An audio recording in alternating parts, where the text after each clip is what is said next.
आप बताओ कि what is it that you want me to share आज यहाँ पर। हाँ, एक एक करके हाथ ऊपर करिएगा, आप बोलिएगा, और जिसपे सब एग्री करेंगे मैं वहीं से शुरू करूंगा। सर आप यहाँ तक कैसे पहुँचे, your struggle in business life? कि मैं यहाँ तक कैसे पहुँचा, मेरी जो पूरी स्ट्रगल है, क्या क्या किया। ठीक है, दैट इज वन। कितने लोग चाहते हैं यही हो, हाथ ऊपर करके बताइए। ठीक है, काफ़ी लोग चाहते हैं कि मेरी जो भी कहानी है, कि जो स्ट्रगल्स है मेरी, राइट, जो भी लाइफ की स्ट्रगल्स हैं बिजनेस से रिलेटेड। कितने चाहते हैं बिजनेस से रिलेटेड हो, कितने चाहते हैं ओवरऑल हो? ओवरऑल। मैं कोशिश करूंगा कि जो मेरी कहानी है उसको एज इट इज आप लोगों के सामने रखूं। This is what you want, right, जो मैंने आज से पहले कभी भी शेयर नहीं किया है। तो सबसे पहले स्टार्ट करता हूँ मैं स्कूल टाइम। जिस स्कूल में मैं था 10th तक, वहाँ पे मेरी इमेज ऐसी बन गई थी कि ये बंदा बहुत ही रिजर्व्ड है और बहुत ही थका हुआ है। मतलब आज जो आप देखते हो उससे बिल्कुल ही अपोजिट।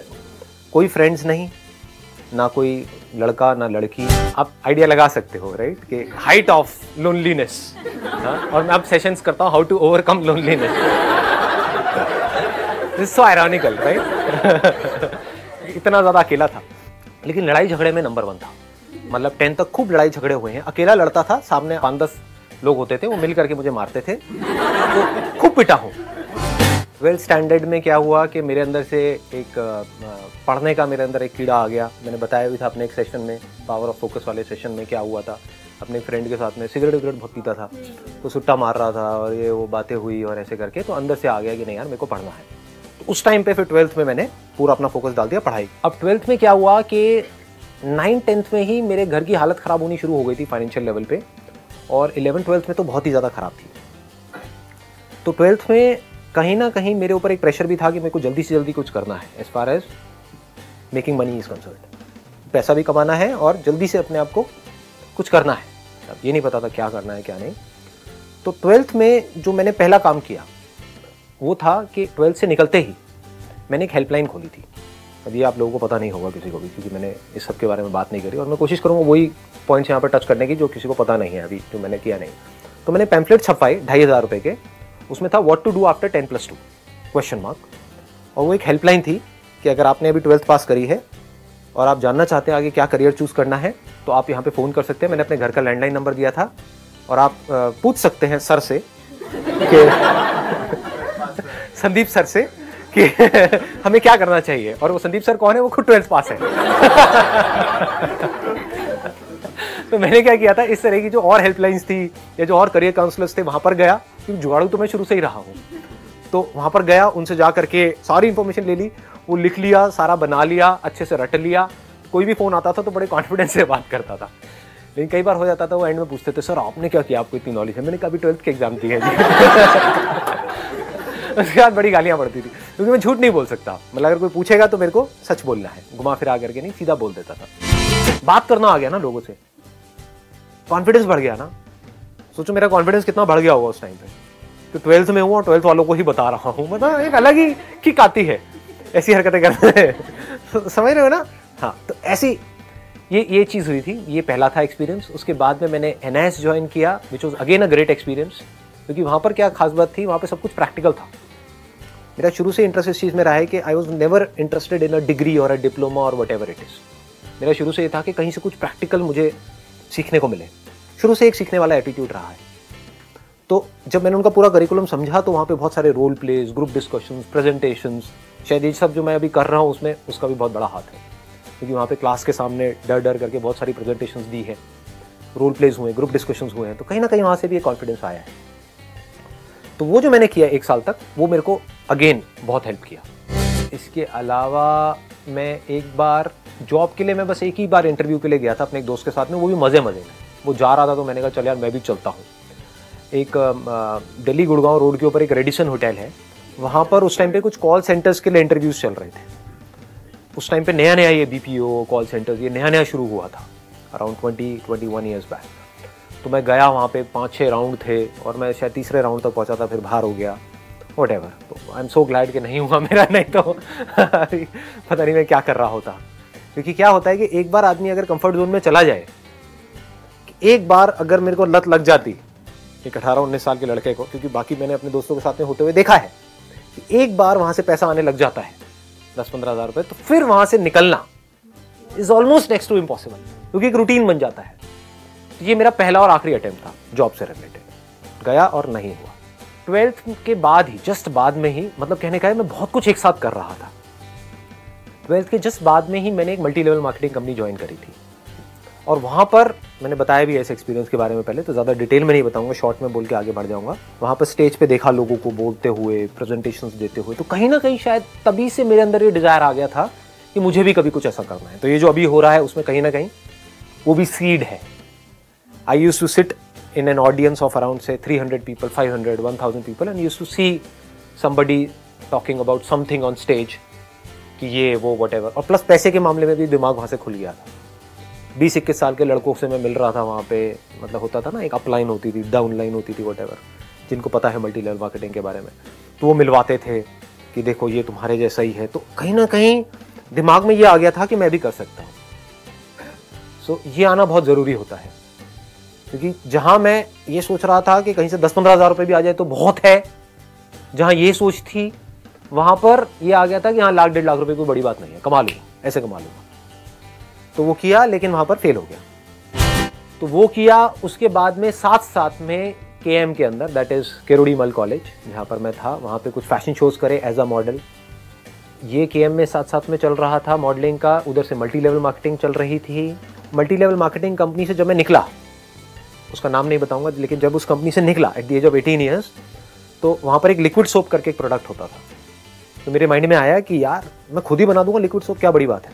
मतलब वो 400-500 रुपये का था वो लिक्विड सोप की जो डब्बा था, तो मैंने खुद अपनी एक लिक्विड सोप मैन्युफैक्चर करी in the range of around 10-15 रुपये की रेंज में, जिसकी कॉस्ट मुझे आती थी 5 रुपये के आसपास। तो दिल्ली में एक जगह है घंटाघर करके, तो मैं वहाँ पर गया। वहाँ पर कुछ पाउडर्स होते हैं, कुछ केमिकल्स होते हैं, उनको अगर हम मिलाते हैं और उसमें पानी मिलाते हैं और घोलते हैं तो एक बड़ी अच्छी एक लिक्विड सोप तैयार हो जाती है।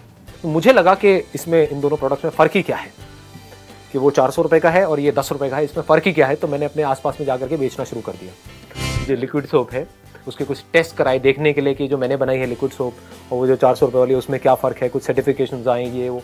कहने का मतलब बड़ा डीपली इसके अंदर गया, बहुत कुछ किया, बहुत लोगों से मिला करा, लेकिन ये भी फेल हो गया, चला नहीं। इसमें भी मजाक खूब उड़ा, फ्रेंड्स में, रिलेटिव में आ गया लिक्विड सोप वाला, आ गया लिक्विड सोप वाला आ गया। तो लेकिन सीखने को बहुत कुछ मिला। मैंने कोई भी बड़े पंगे नहीं लिए लाइफ, अगर आप ध्यान से मेरी लाइफ को ऑब्जर्व करोगे। बड़े पंगे इन द सेंस कि कोई भी ऐसा पंगा जहां पर के बहुत ज्यादा पैसा इन्वेस्ट कर दिया हो या एकदम से सड़क पे आ जाओ। धीरे धीरे छोटे छोटे पंगे। जो multi level marketing company join करी वहाँ पे 4-5 हज़ार रुपये लगे थे, तो that was not a big risk. 2,500 रुपये में पैम्फलेट निकाले थे, व्हाट टू डू आफ्टर 10+2, तो वो भी कोई ज़्यादा मेजर नहीं था। लिक्विड सोप बनाई घंटाघर में जाकर के, इसमें भी कोई खास खर्चा नहीं, 500-700 रुपये लगे थे, प्लस बस में आना जाना 10-10 रुपये की टिकट, तो आप अगर लगाओ तो 1,000-1,500 रुपये उसमें लगे थे। तो कहने का मतलब छोटे छोटे पंगे लेता चला गया। हाँ, पढ़ाई के लिए क्योंकि मेरे को बहुत ज़्यादा अपनी तरफ अट्रैक्ट कर रहा था NIS का, तो वहाँ पे एक मेजर इन्वेस्टमेंट हुई थी जो मैंने घर वालों से पैसे लिए थे। दैट वाज अराउंड 50,000 जो वो कोर्स किया था, but that was worth it. मतलब वहाँ से जो सीखा प्रैक्टिकली, दैट इज अमेजिंग। जो मुझे आज पता है कि वो क्या है, उसकी जो वैल्यू है। एनीहाउ, फिर मैंने अपने एक दोस्त का पोर्टफोलियो देखा जो KM में मेरे साथ में था, वो भी एज अ मॉडल, उसने अपना कहीं से फोलियो बनवाया था। तो that was something very interesting. So that's how I got into photography. और फिर फोटोग्राफी में मैंने शुरू में बहुत फ्री के शूट्स करे, अपने दोस्तों के, फ्रेंड्स के, इनके उनके, पकड़ के आ जा भैया, तू भी आ जा, तू भी आ जा, तू भी आ जा, तू भी आ जा। बच्चा बड़ा बूढ़ा किसी को नहीं छोड़ा, मतलब जो भी मिल जाता था कि भाई मैं तैयार हूँ कराने के लिए, तो आज आप तू बस, और छोड़ता नहीं था उसको। मतलब ये नहीं कि अगर मैं फ्री में कर रहा हूँ तो बस उसका किया फटाफट से और छोड़ दिया, नहीं। मतलब अगर वो सुबह आया है मेरे पास में, जब तक वो रो नहीं पड़ेगा, मतलब जब तक शाम नहीं हो जाएगी, शाम भी क्या, रात नहीं हो जाएगी, शाम इज अ रॉन्ग वर्ड, रात नहीं हो जाएगी। And I was making close to around 25-30,000 rupees in a month. मतलब नेट आप कह सकते हो 20-25 हज़ार रुपये यहाँ से फोटोग्राफी से कमा रहा था, इतना काम चल गया था। फिर उसके बाद में एक और एक मल्टी लेवल मार्केटिंग कंपनी आई, वो मेरा एक फ्रेंड आया, उसके साथ में मैं गया। कहीं ना कहीं कीड़ा तो था ही, वो थोड़ा और बड़े लेवल की थी, वो बंद हो गई, तो उसका नाम मैं ले सकता हूँ, जापान लाइफ नाम से थी। तो वो उस टाइम पे बहुत चलती थी। मतलब वहाँ पे ज्वाइनिंग जो थी दैट वाज अराउंड 70,000 रुपीज़ की ज्वाइनिंग, और वहाँ पे गेम भी बहुत बड़ा था। मतलब इट वाज लाइक बहुत बड़े लेवल पे थी वो जो कंपनी थी। तो फिर मेरे पास में इतने पैसे नहीं थे, तो उसमें से कुछ पैसा तो जो बंदा मेरे को ले करके गया था उसने डाले, कुछ मैंने अपना कैमरा बेचा, थोड़ा बहुत इधर उधर से पैसा लिया, ये लिया, वो किया करके उस कंपनी के अंदर घुस गया। वहाँ पर 11 महीने के अंदर अंदर मैं एक ऐसे लेवल पे आ गया जिसको बोलते हैं डायरेक्ट डिस्ट्रीब्यूटर, मतलब डीडी एक लेवल होता है, वहाँ पे लेवल्स होते हैं। तो मेरा एक नेटवर्क बन गया था करीबन 125 लोगों का, and I was making close to around 1 से 1.25 लाख रुपए महीने का at the age of 20 years. लेकिन अंदर से आया कि नहीं, अपनी खुद की कंपनी खोली मल्टी लेवल मार्केटिंग कंपनी। तो मैंने वहाँ से रिज़ाइन कर दिया। तो इस डिसीजन को सुन करके घर वाले थोड़ा घबरा भी गए थे। सबकी सजेशन यही थी कि इतनी आफत क्या है, 4-5 महीने बाद कर दियो रिज़ाइन। समझ रहे हो ना कि मतलब इतना काम किया है तो 11 महीने में रिज़ाइन करने की क्या ज़रूरत है, मतलब you can wait for another 5-6 months, तो 6-7 लाख रुपए वहाँ से आ जाएगा, तो कुछ होगा पैसा, फिर रिज़ाइन कर दियो। मैं कहा नहीं, अब मेरे अंदर से आ रहा है कि मुझे तो अब यहाँ पर मज़ा नहीं आ रहा है, there is nothing more here, यहाँ पर जो मुझे नहीं लग रहा कि यहाँ पर कुछ और हो सकता है। उसके बाद में मैंने वहाँ से जब निकला तो मैंने अपनी बुक लिखी नेटवर्क मार्केटिंग के ऊपर, वो आपने देखा होगा सेमिनार के अंदर, उल्टी किताब, वो भी फ्लॉप हो गई, उसका भी कुछ नहीं हुआ। फिर वापस से मेरा एक बहुत पुराना एक फ्रेंड है, अपना कहीं से फोलियो बनवा करके लाया, तो उसका मैंने फोलियो देखा करा, तो वापस से याद आया कि अरे मैं तो फोटोग्राफर हूँ मैं बैठ करके दुखी क्यों हो रहा हूँ। फिर मैंने वापस से कैमरा खरीदा और वापस से कुछ लाइट्स वगैरह खरीदी और बेसिक ही अपने घर में ही, अपने कमरे में, टॉप फ्लोर पे मेरा एक कमरा था, उसी में मैंने सारे बेड हटा के और हल्का सा बैकग्राउंड लगाया, 2 लाइटें लगाई और कैमरा लिया और शुरू। तो वापस से I started making 30-40,000 rupees a month. लेकिन फिर उसमें एक लेवल पे आकर के अटक गया, तो फिर उसके बाद में मैंने वर्ल्ड रिकॉर्ड के लिए ट्राई किया और वर्ल्ड रिकॉर्ड बन गया फोटोग्राफी के अंदर। मतलब बहुत सक्सेसफुल हो गया वहाँ से, और आप कह सकते हो बहुत ही कम टाइम में बहुत तेज़ी से वहाँ पे मैं ग्रो करता चला गया। लेकिन फिर अंदर से आया कि नहीं, अब ये मज़ा नहीं आ रहा, स्टॉक शूट करने शुरू कर दी। इमेजेस बाजार के ऊपर काम शुरू हो गया था in the year 2005। This was again a turning point of my life, क्योंकि अगर ये नहीं करता तो आज भी मैं फोलियो शूट कर रहा होता। यहाँ पे पैसा तो बहुत आ रहा होता, लेकिन अंदर से सेटिस्फैक्शन जीरो होती लाइफ में।